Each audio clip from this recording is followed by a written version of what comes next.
Delivery के बाद सब किसको देखते हैं पहले? बेबी को। लेकिन बहुत रेयर केसेस में होता है कि कोई माँ को जाके एक बार बस ये पूछ ले कि उसके मन में क्या चल रहा है। कोई पूछता है?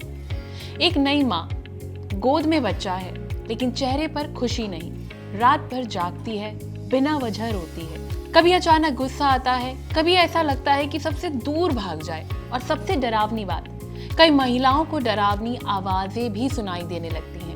अपने ही बच्चे की केयर करने का कभी कभी मन नहीं करता। हम अक्सर सोचते हैं कि नई माँ है, मूड स्विंग्स होंगे, नॉर्मल है। लेकिन एक्सपर्ट्स कह रहे हैं कि ये सिर्फ थकान नहीं, पोस्टपार्टम डिप्रेशन जैसे सीरियस मेंटल हेल्थ इशू के संकेत हो सकते हैं। दिन भर उदासी, घबराहट, चिड़चिड़ापन और अकेलापन। और ज्यादातर महिलाएं अपनी इस मेंटल हेल्थ के बारे में बात ही नहीं करती। प्रॉब्लम ये है कि कोई सुनना नहीं चाहता, क्योंकि उन्हें डर होता है कि लोग उन्हें जज करेंगे, उन्हें कमजोर समझेंगे, अच्छी माँ नहीं है ये सोचेंगे। पर सच तो ये है कि डिलीवरी सिर्फ बॉडी को नहीं, माइंड को भी डीपली अफेक्ट करती है। और इसलिए मदर्स डे स्पेशल पर आज thehealthsite.com ने बात करी एक्सपर्ट से और उनसे जाना कि पोस्टपार्टम डिप्रेशन किन महिलाओं को होता है, इसमें फैमिली का कितना बड़ा रोल होता है, ऐसी सिचुएशन, वर्स्ट सिचुएशन कब आती है और इसको कंट्रोल में कैसे किया जा सकता है। डॉक्टर उषा प्रियंवदा, जो कि एक गायनोकोलॉजिस्ट हैं, वो इन सारे सवालों के जवाब दे रही हैं। नमस्कार, मैं doctor Usha Priyamvada, associate director, Asian institute of medical sciences, Faridabad.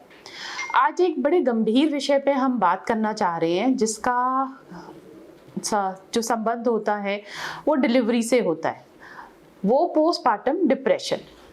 Postpartum depression usually delivery के बाद जब महिलाओं को एक तरह से डिप्रेशन हो जाए, वो अपने आप को खुश ना रख सकें, उस स्थिति को कहा जाता है।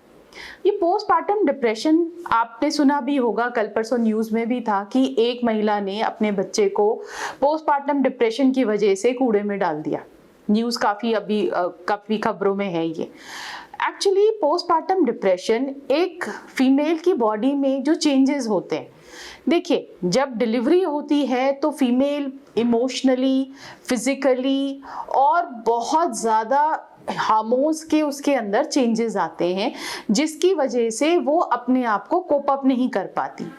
यूजुअली जब डिलीवरी होती है तो एक खुशी का माहौल होता है, वो पूरी फैमिली के लिए, एक फीमेल के लिए एक खुशनुमा चीज़ होती है। But out of some fear, ऐसी चीज़ जो कि फीमेल ऐसा सोचती है कि नहीं शायद मैं कोप अप नहीं कर पाऊँ, उसको बच्चे को देख के एक अजीब सी इनसिक्योरिटी होने लगती है। कई महिलाएं इस कंडीशन में रात में सो भी नहीं पाती हैं। जब आपका बच्चा सो रहा होता है तो भी वो जग के बैठी होती हैं, उसको ये देखने के लिए कि हमारा बच्चा कहीं ऐसा तो नहीं है, उसको कहीं कोई चोट लग जाएगी या उसको कहीं कुछ प्रॉब्लम हो जाएगी। तो ये महिलाएं लगातार, या तो उनकी नींद पूरी तरह से खत्म हो जाती है, वो कई रात सोती नहीं है, सीवियर डिप्रेशन में होंगी, खाना नहीं खाएंगी, रोती रहती हैं, आप वजह पूछिए पता ही नहीं चलता। ऐसी स्थिति में रोल आता है फैमिली का, और उसमें भी सबसे इम्पोर्टेंट रोल होता है उसके पार्टनर का। पहले तो ये समस्या समझिए कि एक ये प्रॉब्लम है, और ज़रूरी नहीं कि सबके साथ हो, कुछ फीमेल्स के साथ होता है। अब ये चिन्हित करना या प्रेगनेंसी में डायग्नोज करना कि ये पेशेंट आपकी पोस्टपार्टम डिप्रेशन में जाएगी, थोड़ा मुश्किल होता है। हाँ, जिनकी हिस्ट्री पहले रही है एंजाइटी की या डिप्रेशन की, या मान लीजिए प्रेगनेंसी के दौरान कुछ ऐसी चीज़ हो जाए, अप्रिय घटना घट जाए। एग्जाम्पल के तौर पे मान लीजिए किसी के कोई फैमिली मेंबर कोई एक्सपायर हो गया, खास करके किसी के पेरेंट्स में से कोई चला जाता है, तो ऐसी प्रेग्नेंट पेशेंट्स को काफ़ी ज़्यादा इमोशनली वो हर्ट होती हैं। तो ऐसी फीमेल्स का कभी कभी डिलीवरी के बाद पोस्टपार्टम डिप्रेशन में जाना बहुत कॉमन होता है। ऐसे में जो पार्टनर होता है उसको ये बात समझनी होती है, सबसे पहले तो एक्सेप्ट करो कि हाँ पेशेंट को ये प्रॉब्लम है, उसके बाद उसकी सॉल्यूशन की बात करते हैं। तो इसमें आपको मेजर जो रोल आता है वो साइकोथेरेपी का होता है। हम साइकेट्रिस्ट की बात नहीं कर रहे हैं, हम साइकोथेरेपी की बात कर रहे हैं, जिसमें कि आपको काउंसलिंग चाहिए होती है। पेशेंट के साथ बैठ के समझिए कि वो किन प्रॉब्लम से गुजर रही है, किस इनसिक्योरिटी से गुजर रही है, और उसको ठीक करना है। दूसरा, हम कुछ मेडिसिन की भी मदद ले सकते हैं कुछ टाइम के लिए, पर सबसे इम्पॉर्टेंट रोल होता है लव केयर का, वो सबसे ज़रूरी है।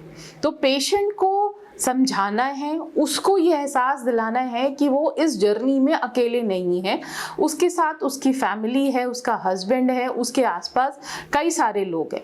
यहाँ हम गायनाकोलॉजिस्ट या ऑब्स्टेट्रिशियन का रोल भी होता है। डिलीवरी के बाद कई पेशेंट्स बिहेव करते हैं तो हमें वहाँ पे एक हिंट मिलता है कि ये पेशेंट जा सकती है, तो हम तभी के तभी काउंसलर्स से या खुद भी हम उस पेशेंट से बैठ के उसको समझाते हैं, उनसे बात करते हैं, उनको बताते हैं कि ऐसी कोई चीज़ नहीं है।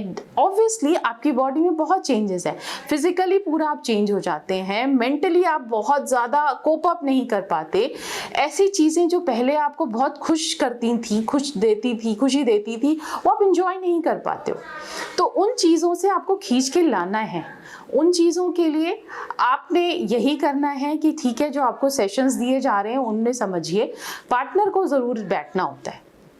बाकी जो इमीडिएट फैमिली आपको अटेंड करेगी, लेट्स से आपके इन लॉज हैं या आपके अपने खुद के पेरेंट्स हैं, उनको भी ये बात समझना है। ये इग्नोर नहीं करने वाली चीज़ है, वरना कभी कभी ये बहुत घातक भी होता है। अपने बच्चे को हार्म भी कर देती हैं फीमेल्स, उनको पता ही नहीं चलता कि उन्होंने अपने बच्चे का नुकसान कर दिया। तो ये चीज़ को पहले आप एक्सेप्ट करें कि हाँ, इस तरह की कोई टर्मिनोलॉजी होती है, और उसके साथ में हमें जो थेरेपी देनी है, psychological plus medications plus love care, tender love जो होता है वो ही देना है। तो ये चीज़ें एक फीमेल को पैसिफाई करती हैं। धीरे धीरे पेशेंट उससे निकल आता है, बट टाइम लगता है। हम ये कहेंगे हफ्ते में निकल आएगा, 10 दिन में, कांट से। कई लोगों को सिम्टम्स ही 2 से 10 हफ्ते के बाद आना शुरू होते हैं। जब पेशेंट घर जाती है, रहना सीखती है बच्चे के साथ में, ये सारी चीज़ें, तो उन चीज़ों के लिए आपको थोड़ा सा समय देना पड़ता है। बाकी ऐसा नहीं होता कि ये अगर हो जाए तो अनट्रीटेबल है, बिल्कुल ट्रीटेबल है। पहले स्टेप पे ही ट्रीट हो जाता है। थोड़ी बहुत सेशंस होते हैं, काउंसलिंग सेशंस हैं, साइकोथेरेपी है, दैट इज ऑल। बहुत लेट स्टेजेस में अगर नहीं ठीक है तो कुछ मेडिकेशंस की भी ज़रूरत पड़ती है। तो ये चीज़ें हैं जो हमें हेल्प करती हैं, और इन्हीं चीज़ों के साथ में हम आपसे यही बोलेंगे कि एक माँ का जन्म सिर्फ उसके लिए नई चीज़ नहीं लाता है, पूरी फैमिली के लिए चेंजेस होता है। तो अगर मदर को कहीं कोई भी इशू आ रहा है तो सब ने साथ में बैठ के उसके समाधान के लिए जाना चाहिए। थैंक यू, नमस्कार। देखिए, हार्मोनल चेंजेस, नींद की कमी, इमोशनल प्रेशर और सपोर्ट की कमी, यही सब मिलकर माँ को अंदर से कहीं ना कहीं ब्रेक कर देते हैं। इसलिए अगर आपके आसपास कोई नई माँ अचानक बहुत शांत रहने लगी है, बार बार रो रही है या बच्चे से दूरी बना रही है, तो उसे जज मत कीजिए, उसकी बात सुनिए, क्योंकि हर मैं ठीक हूँ के पीछे कभी कभी एक साइलेंट क्राई फॉर हेल्प छुपी होती है। तो इस मदर्स डे उन सारी माओं को एक तो विशेस है मेरी तरफ से, मदर्स डे की स्पेशल विशेस हैं। और मैं ये कहना चाहूँगी, जब भी आप ऐसा फील करें आफ्टर डिलीवरी, बहुत सारी महिलाएं जो इस तरीके की प्रॉब्लम फेस कर रही होती हैं, वो ये ना सोचे कि वो अकेली हैं। एक बार बात करके तो देखिए, मन में ही रखेंगी तो किसको पता चलेगा। आई नो सबको ये होता है कि आके पूछे, लेकिन फिर भी आप एक बार बात तो कीजिए, शायद आपके प्रॉब्लम का सल्यूशन निकल जाएगा। इस वीडियो को लेकर आपकी क्या राय है, कमेंट करके ज़रूर बताएं। और हेल्थ से जुड़ी इस तरह की और भी वीडियोस के लिए लाइक एंड सब्सक्राइब करें thehealthsite.com।